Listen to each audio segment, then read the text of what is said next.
Good morning, students. So, we are back again with you, and I hope that all of you are doing fine by staying safe and healthy. The most important thing for today is to be safe, to keep ourselves healthy, and take care of our health. And that is why only we are here. That is why only we are here on this online platform so that our teaching may continue and it should not stop. है ना? Now, earlier also we have started with a chapter yesterday only, that is measurement of matter. That was our fourth chapter, science 1. And in the previous lecture, we have covered the topics of law of chemical combination, law of conservation of matter, then law of constant proportion, and also atom and its size, its mass, and we have completed up to the size of the atom and also the mass of the atom. Now today then we'll continue with our next topic. Also we have yesterday gone through the some no protons. That means proton is not a particular thing. Protons are present in the nucleus of the atom. That's what we have studied yesterday. But I'm feeling good that you have understood the concept, or you are trying to understand the words. Very good. Now today let's start with our another topic, that is molecular mass, and one by one we will continue with that. Okay, one by one we'll continue with that. First we'll start with molecular mass only. So please be with your textbooks, and now I will start sharing my screen.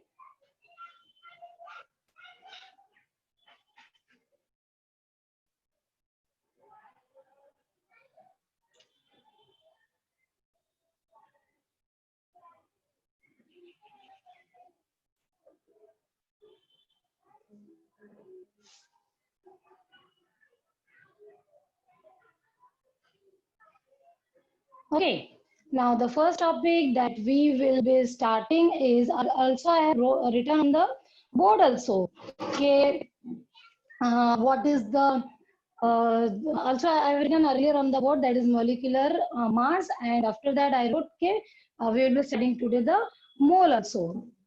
Now the first topic is the molecular mass. I hope you are noting it.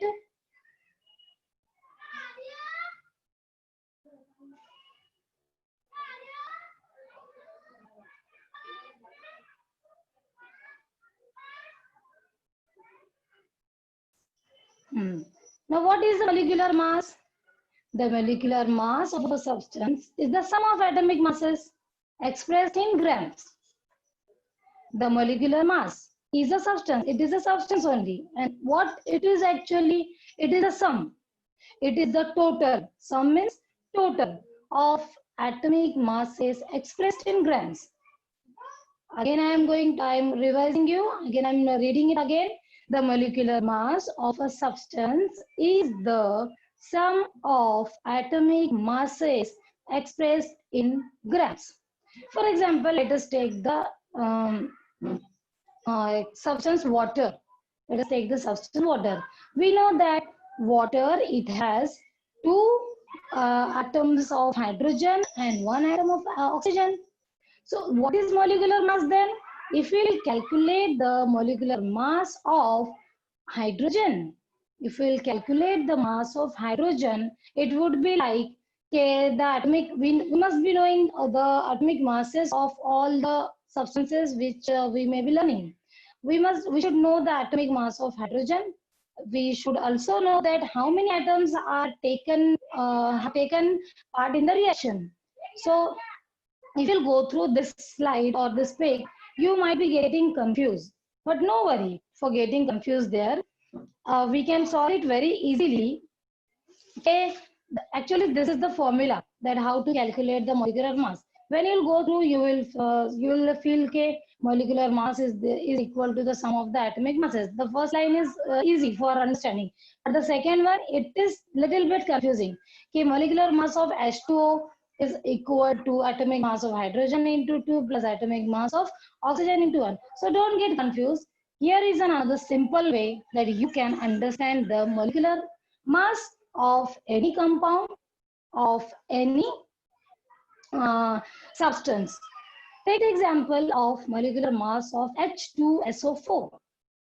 H2SO4 is actually a acid. Its name is sulfuric acid.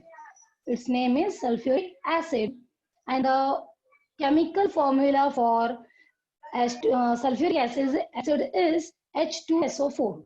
Okay. Now see here, H2. I'm saying myself only H2. S. Only S. O4. Let's calculate the mass now then. We will write down atomic mass of H. Then atomic mass of H means the atomic mass of hydrogen itself. Atomic mass of hydrogen itself. That is only one. How many atoms of hydrogen are taken there? 2. So that's why it is multiplied. 1 into 2 is equal to 2. Likewise, atomic mass of sulfur, we must be knowing. Very soon I will show you some pics over there so that you may come to know the atomic masses of various elements. Atomic mass of sulfur is 32 into 1. Why we have taken 1? Because sulfur is only single there. Another one, atomic mass of oxygen. How many atoms of oxygen are there? 4. In this way, I have calculated 16 into 4 is 64. Once again, atomic mass of hydrogen, that is, since there is only one atom of hydrogen, therefore 1 into atomic mass is 1 and the atoms are 2. Therefore, 2 into 1 is 2. For sulfur, it is, again, sulfur is single there. So, 1 atom of sulfur and the atomic mass is 32. 32 into 1 is 32 and last one 16 into 64. It is 16 into 4 is equal to 64. When we go on totaling it, we get to, you may seeing that U also. So that U is the unit for atomic mass. It is Dalton. 2 Dalton plus 32 Dalton plus 64 Dalton, that makes total 98 Dalton. Okay, 98 Dalton. Then we'll take some examples over here. We'll take some examples over here about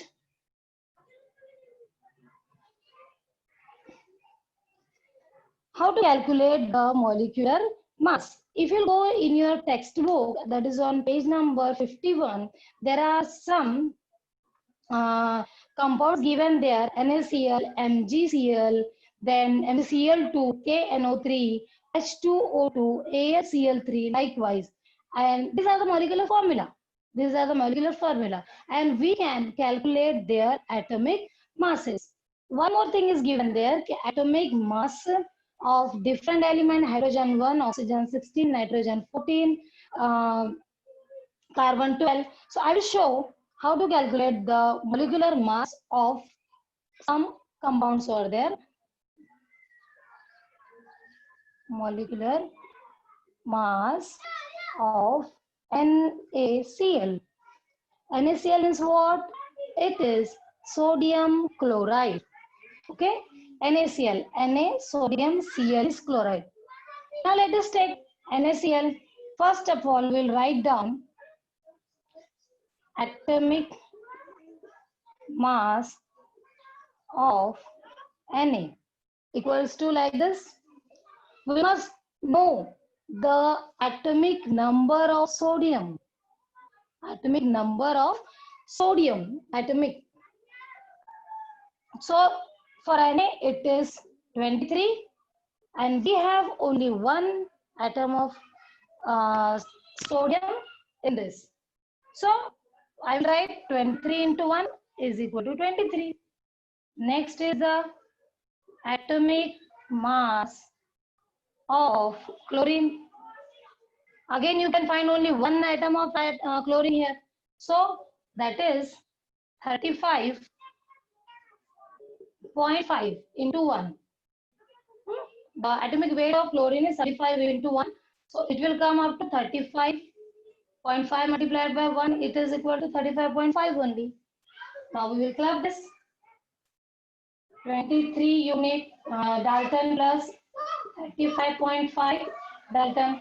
It comes up to 58.5 Dalton, isn't it? So we can write atomic mass of NaCl is 58.5 Dalton, isn't it? So instead of using the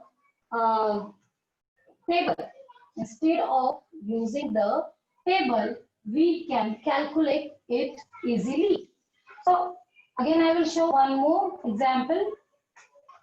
Let us take the example of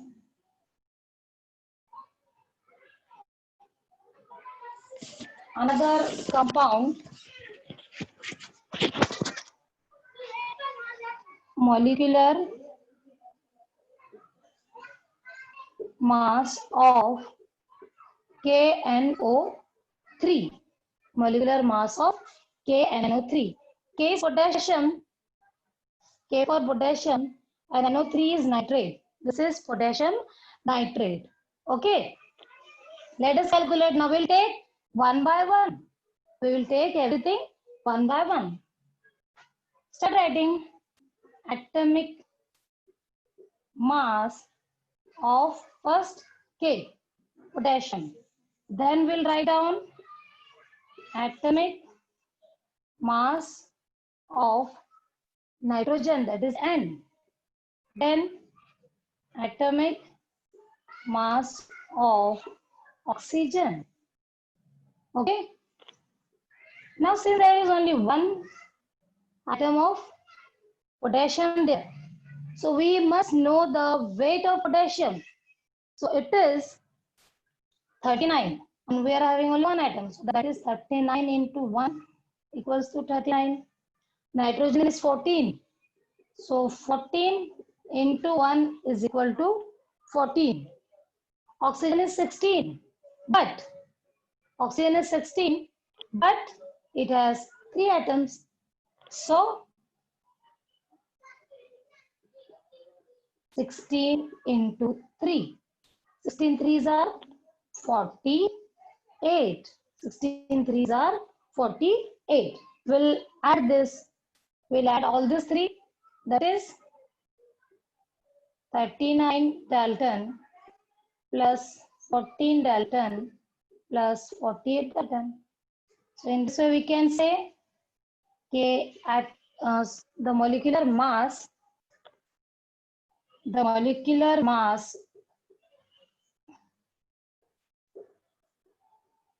of KNO3, 9 plus 4, 13, 13 plus 8, 21. Okay, we'll click here also. 21. 5, 6, 7, 8, 9, 10. It comes up to 101 Dalton. Okay, I hope you may have understood this. So shall we take another one, or it is okay? Okay, now I hope you can do this. You can do this. But what happened?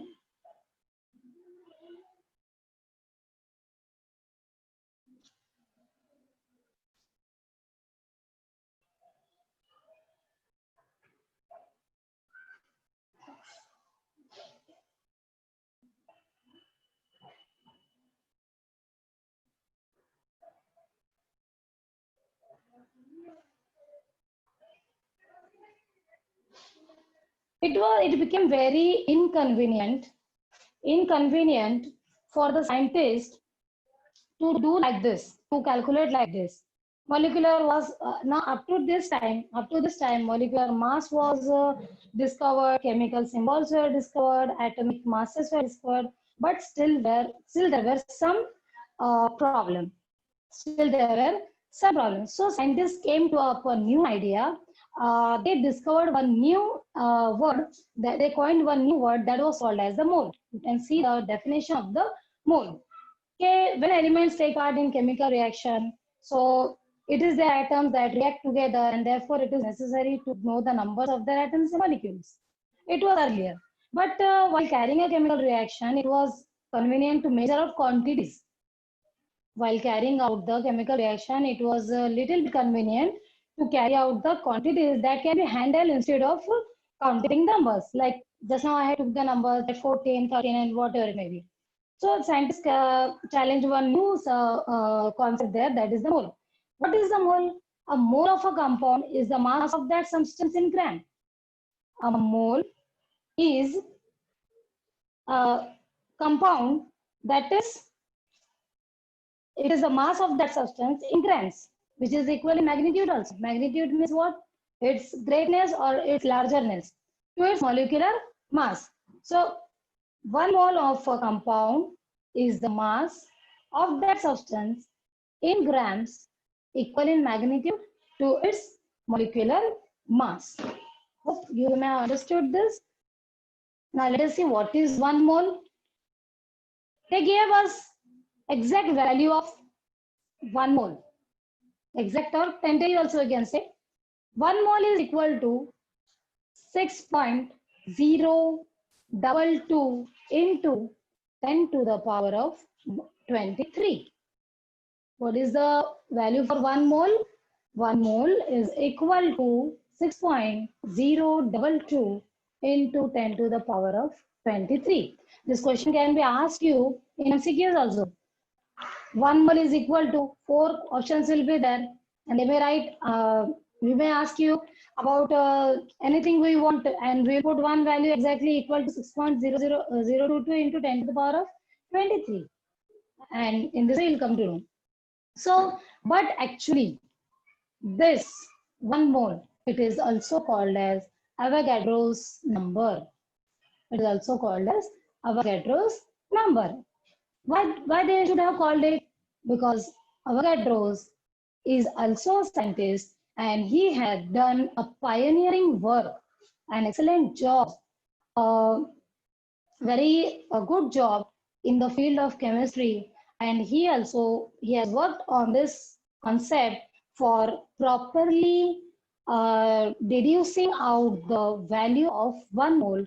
That is 1 mole is equal to 6.022 into 10 to the power of 23.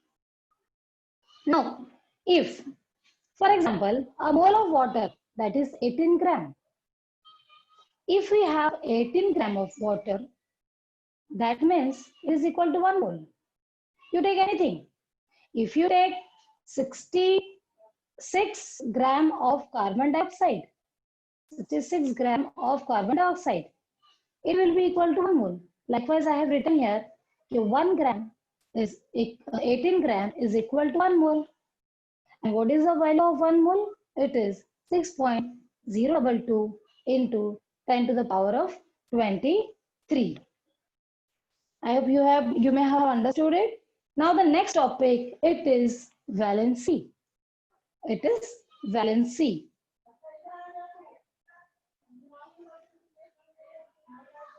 Now let us recall about the valencies of hydrogen, chlorine, oxygen, and sodium from the molecular formula H2HCl. This you may have studied. I think you have studied this topic in your earlier classes also.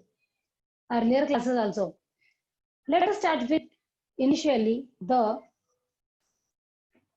definition of valency. You can note down in your books also. It's good since you're getting the topics clearly. You don't have any need to go through the textbook and find. If you can copy from the board, it will be good. What is then valency then? What is the valency? The capacity of an element to combine with other elements is called its valency. Simple words, capacity of any element to combine with other one. It is called as valency. Capacity, the word capacity is important. That particular element. Take the example of hydrogen chloride. Here there are two elements, hydrogen and chlorine. Now the capacity of hydrogen to combine with chlorine. Other element is chlorine. This is what called as valency.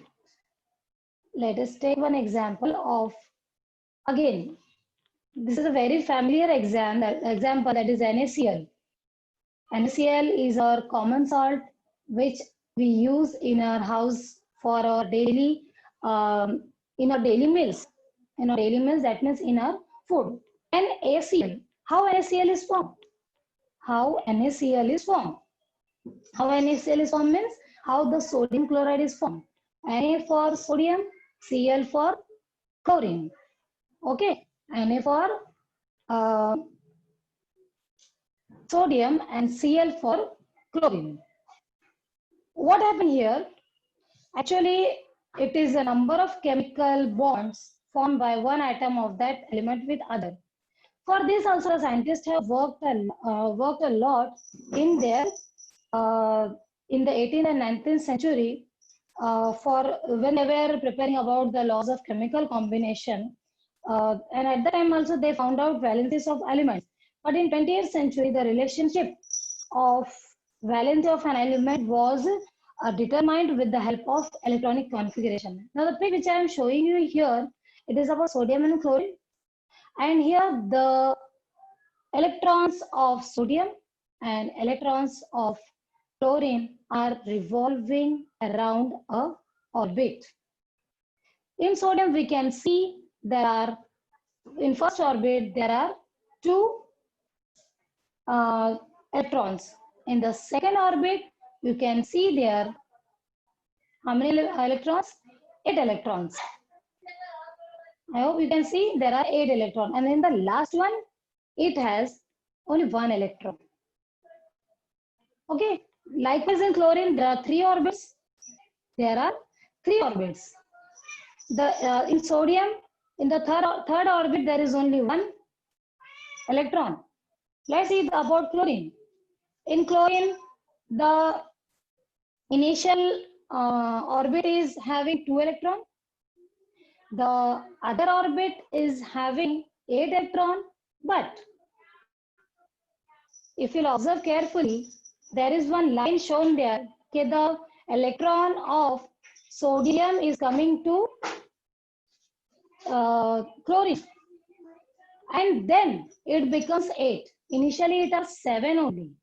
Initially, they are 7 only, but the black dot, dark black dot, it is the electron which chlorine gets from sodium. Sodium gives away 1 electron, and cation. Later on, we'll see about cation and anion. Sodium gives away 1 electron of 1 electron, and cation of sodium is formed. Hence, the valency of sodium is 1. The combining capacity or giving capacity. So, sodium has given 1 electron to chlorine. Therefore, the valence of sodium has become 1. At the same time, chlorine atom takes up 1 electron and forms an anion. And forms an anion of chlorine. And thus the valency of chlorine becomes 1. If any element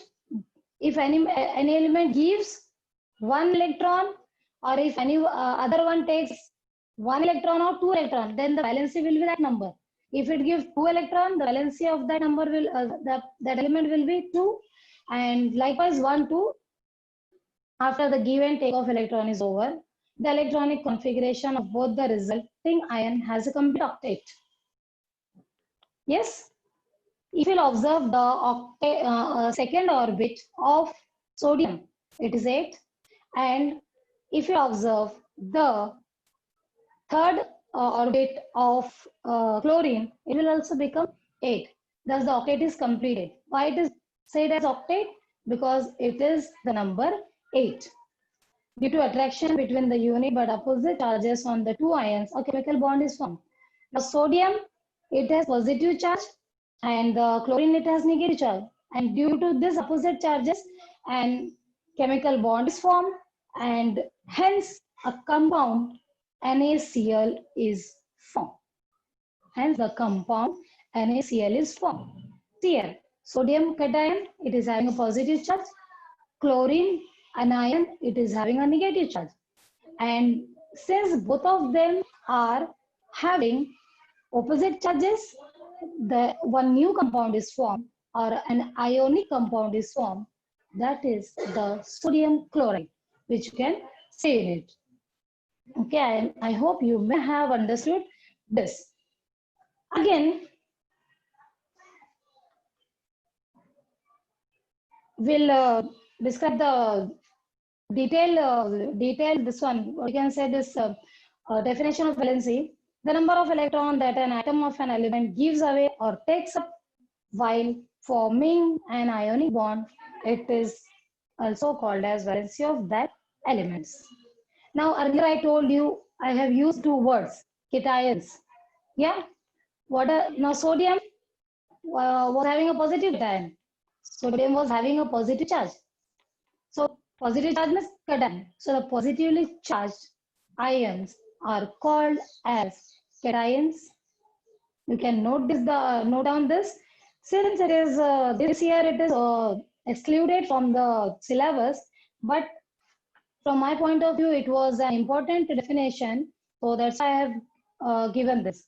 Likewise, since positively charged ions are called as cations, likewise negatively charged ions are called as anions. Negatively charged ions are called as anions. Okay. Now the next topic is variable valency. Next topic is variable valency. Variable valency. You can find that in your textbook also. First, I'll share the definition with you. When element combined with other elements, donate, share, or accept electron in different proportion, it is called variable valence. Okay? When the elements they combine with other elements, sometimes they donate, sometimes they donates or shares. That's the same thing. Or accept electrons, but in different proportion. That is called as variable valency. Here you can see some elements which are having some variable valencies. The name of the elements is copper. First one is copper, another one are mercury, iron. Symbol also you can see there. That is the Cu for copper, Hg for mercury, and iron, that is Fe. And variable valency, the third column is about variable valency, that is 1 and 2. 1 and 2. Now what would be happening there? Because sometimes copper shares, donates or accepts one electron. Sometimes it also shares, donates or accepts the electron. And in this way, the ion which is formed is, one is both are cations only, Cu plus and Cu2 plus. And likewise, two compounds or two new substances are formed. Cupric acid or cuprous sulfate, likewise. Same the case with mercury also. The symbol for mercury is Hd. Again, it is doing the same thing. Okay, sometimes it is sharing, donating or accepting one electron. Sometimes it is sharing, donating or accepting two electrons. And thus the ions which are formed are Hg plus and Hg2 plus. And the compound or the substance which will form due to the donation is mercuric oxide or mercurous sulfate. Next is the iron. Symbol for iron is Fe, and same the case 2 and 3. The valency of questions can ask on this also in MCQs. The variable valency for iron is dash, that is 2 and 3. The variable valency for mercury is 1 and 2. Likewise. I hope you may have understood this. Now the next part is the radicals. Next one is the radicals. What are radicals now? Let us see. It is on page number 54 only. These are some substances that take part in chemical reaction independently, and therefore they are called as radicals. Compound, they have the they take part in the chemical reaction.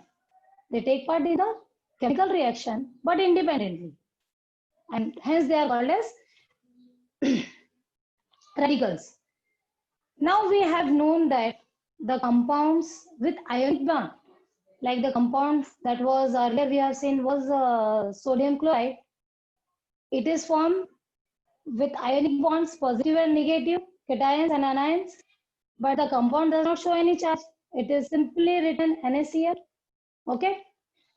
Compounds with ionic bonds have two constituents, that is the cations and anions. Cations are positively charged and anions are negatively charged. What does radical do here? They take part in the reaction, chemical reaction independently, and therefore they are called as radicals. It is seen from the example also here. Cation is positive. Cation, let us take again Na. And we'll take another compound that is OH. Cation will be Na and hydroxide ion will be OH. What base will be formed there? NaOH. It is called as sodium hydroxide. It is called as sodium hydroxide. Okay. And if anionic radical is supposed to form, then the first one would be hydrogen ion. It would be H, and which is positive, and the anion would be again chlorine, and the new acid that will be formed is an hydrogen chloride, and that ion is called as acidic radical. See here, acids are HCl. This is hydrochloric acid. It is found in both form, concentrated as well as diluted. Concentrated one is dangerous one. Hydrogen bromide, any acid which is concentrated, it is a little bit hard to handle. And third one is HNO3. This is hydrogen nitrate. The cation form is H plus and the anion is Cl minus. The compound will be only HCl. The radical, the acidic radical will be only HCl. Likewise, HBr. Likewise, HNO3. These are acidic radicals. Second one, basic radicals. The bases are NaOH, KOH, and CaOH twice, calcium hydroxide. First one is sodium hydroxide. Remember Na with sodium, K with potassium hydroxide, OH means hydroxide group. OH means hydroxide group. CaOH twice. CaOH twice, that is calcium hydroxide. We all know that cations are positively charged. So likewise, Na plus, K plus, Ca2 plus. Anions are negatively charged. And it is an hydroxide group, OH minus. All the three has OH minus. And the compound which will be formed, the NaOH is called as a basic radical. Likewise, KOH, potassium hydroxide is basic radical. Likewise, calcium hydroxide is also called as a basic radical.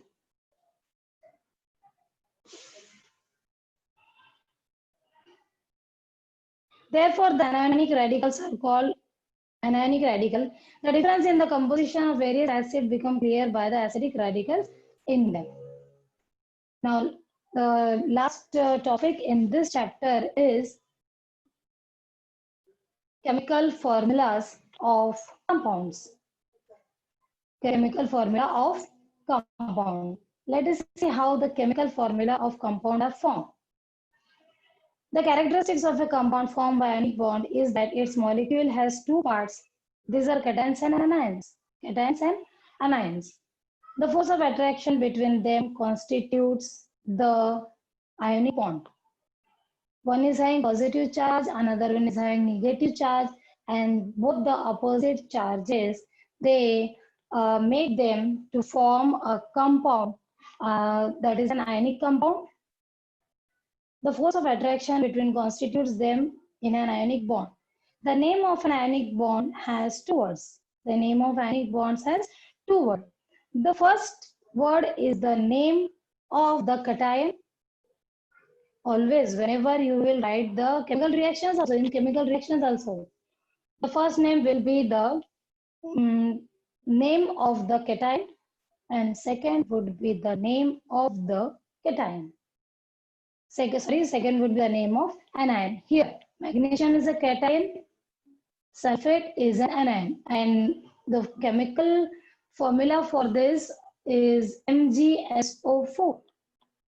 Magnesium sulfate, the chemical formula for magnesium sulfate is MgSO4. MgSO4. So as now I said you, the first word is the name of cation. The second one is the name of anion. For example, while writing the formula of a compound, the compound is magnesium sulfate. The cation should be written on the left side. Here you can clearly see the cation is written on the left side, and the anion on adjoining to it, means adding to it, the anion should be written on the right side. The charges are not shown here. Only you have to remember the cation should be on left side and the anion should be on the right side. Cation should be on the left side and anion should be on the right side. And magnesium sulfate, in this way it is formed. The charges are not shown, so the numbers of the ions is written as a script on the right of the symbol of the ion. Now, magnesium sulfate. Since I told you that magnesium sulfate, it is MgSO4. It is MgSO4. Suppose we want to write the chemical formula of the compound sodium sulfate. The pic you can see here is about sodium sulfate, Na2SO4. But how Na2SO4 is formed? We can easily understand by the steps given out there. How to write the symbols of the radicals. To write the symbols of the radicals, what we will do? We know the compound, that is the sodium sulfate. First we will split them. We will split them in cations and anions. Okay, the first step to write the symbols of the radicals, basic radicals on the left side, that is Na is basic radical and SO4 is acidic. So write down the basic one to the left side and acidic to the right side. Now, in this case, you should know the valency of every element. The valency of every element. So the one which is written down Na is valency of sodium, and the one that is written down, it is the valence of sulfur. Okay. Third step, to cross multiply by arrows. The third step is to cross multiply by arrows the number of radicals. By the number of radicals. Clearly you can see here, if you multiply sodium with 2 and sulfur group with 1, the fourth step, you get the chemical formula of the compound. The chemical formula of the compound. If we multiply sodium, single sodium by 2, we will get Na2. That's what it is written in step 4. And SO4, if we multiply it by simply 1, we will get SO4. And in this way, this chemical formula is of the compound sodium sulfate is formed. In your textbook, you are having many examples of the compounds through which you can derive the chemical formula of the compounds, or you will come to know how these compounds are formed. So in order to write the chemical formula of compounds, in order to write their chemical formula, it is necessary to know the valency. It is necessary to know the valency of various radicals. And in the textbook also, you have been given a chart over there. And in that chart, various basic radicals as well as various acidic radicals have been given there. So if you go through, then we can do it.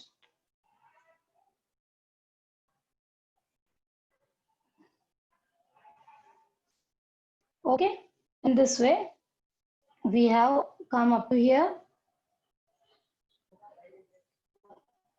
So in this way, we have today completed our chapter, that is measurement of matter and the topics given in that. But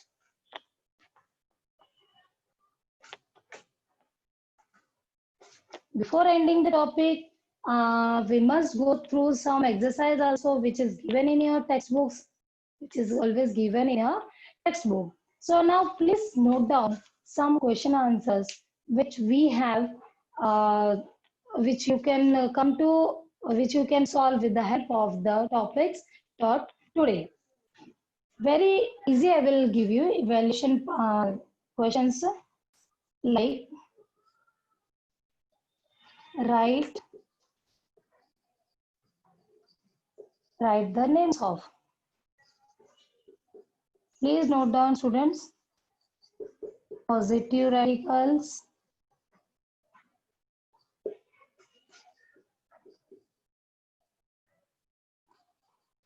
negative radicals. Okay, positive radicals, negative radicals, then composite radicals. But the last thing, composite radicals, I would like to explain you. Composite radicals means, actually the word composite means what? Composition. So the radicals which consist of positive and negative, both radicals, that is called as composite radicals. So definition wise, you can write down.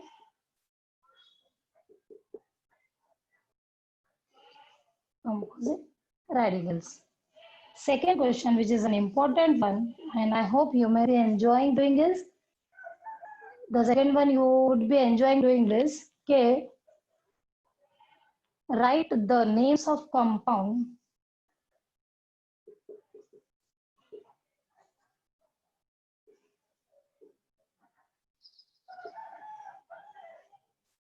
and also find their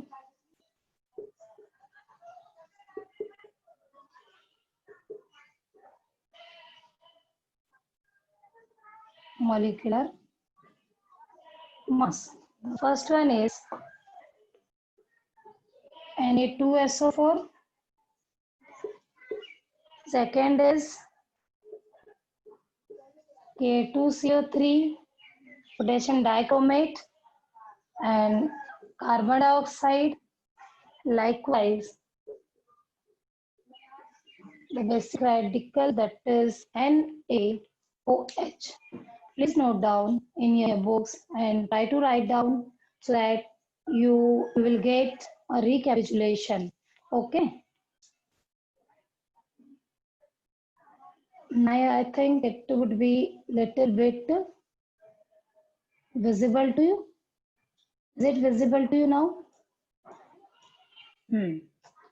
So today we have ended up with the chapter measurement of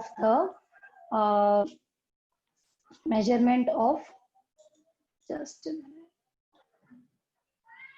Yes, the names of molecular mass are Na2SO4. You have to find the molecular mass of Na2SO4. Na2SO4. The second one is K2CO3. And third is CO2. And the fourth is NaOH. I'm repeating again. The substances, the compounds for which you have to find the molecular mass are Na2SO4. Second is K2CO3. Third is CO2. And fourth is NaOH. Okay. So in this way, we have completed the chapter measurement of matter. I hope you may have understood it. Please go through the chapter once again, or the notes given, shared through the slides and all. You might be having it. So please do all the exercise, and let's meet for the next lecture. Have a nice day. Okay.